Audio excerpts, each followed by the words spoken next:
व्यासपीठावर उपस्थित असलेले भारतीय जनता पक्षाचे महाराष्ट्राचे अध्यक्ष सन्माननीय चंद्रशेखरजी बावनकुळे साहेब,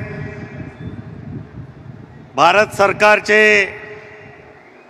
समाज कल्याण विभागाचे मंत्री आदरणीय आठवले साहेब, तुमच्या आमच्या सर्वांच्या महायुतीच्या उमेदवार पंकजाताई गोपीनाथराव मुंडे, सन्माननीय व्यासपीठ, बीड जिल्ह्याच्या कानाकोपऱ्यातून हजारोच्या संख्येने या ठिकाणी आलेले बंधू भगिनी, तरुण मित्र, पत्रकार मित्र, मीडियाचे मित्र, बंधूंनो, 13 तारखेला या जिल्ह्याचा खासदार निवडण्याचं एक ऐतिहासिक काम आपल्याला करायचं आहे।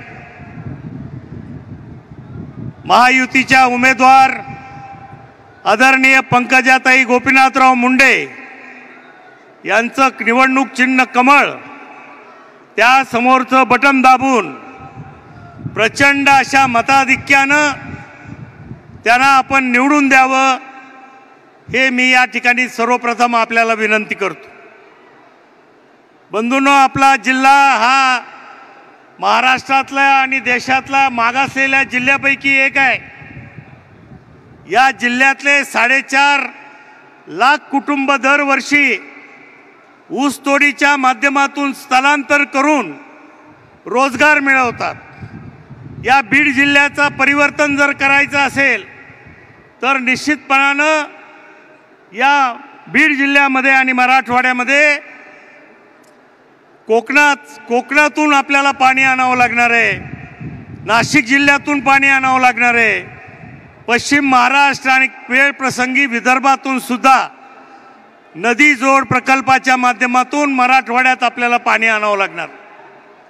आणि हे करण्यासाठी महाराष्ट्र शासनाच्या बरोबरच केंद्र शासनाचा पाठिंबा आपल्याला असणं हे आपल्या दृष्टीनं महत्त्वाचं आहे। त्यासाठी एक सक्षम, कार्यक्षम, केंद्राच्या नेतृत्वाशी जवळीक असणाऱ्या खासदार म्हणून पंकजाताई या नुसत्या खासदार राहणार नाहीत, तर भविष्य काळात या जिल्ह्याच्या जनतेच्या निश्चितपणानं जी काही आकांक्षा आहे की त्या केंद्रीय मंत्रिमंडळामध्ये जाव्यात आणि त्यांच्या माध्यमातून बीड जिल्ह्याचे विकासाचे प्रश्न सुटावेत। या ठिकाणी आपण मतदान करताना उमेदवाराची तुलना करून कोणता, आत्ताच धस साहेब म्हणाले छातीमध्ये दुसराच कुणीतरी धस साहेबांना सांगायचं की बजरंग सोनवणेला आपण जेवढे ओळखता तेवढं कुणीच ओळखत नाही या जिल्ह्यात। तुम्हाला खरं म्हणजे त्यांची फार जुनी ओळख आहे आणि त्यामुळं अशा नेतृत्व ज्यांनी कधीही मागच्या 5 वर्षात आपलं तोंड कुठल्याच गावामध्ये दाखवलं नाही, निवडणुकीच्या वेळेस यायचं, काहीतरी भावनात्मक आव्हान करायचं, मतदान घ्यायचं, याच्यापेक्षा दुसरं काम त्यांना करता येणार नाही।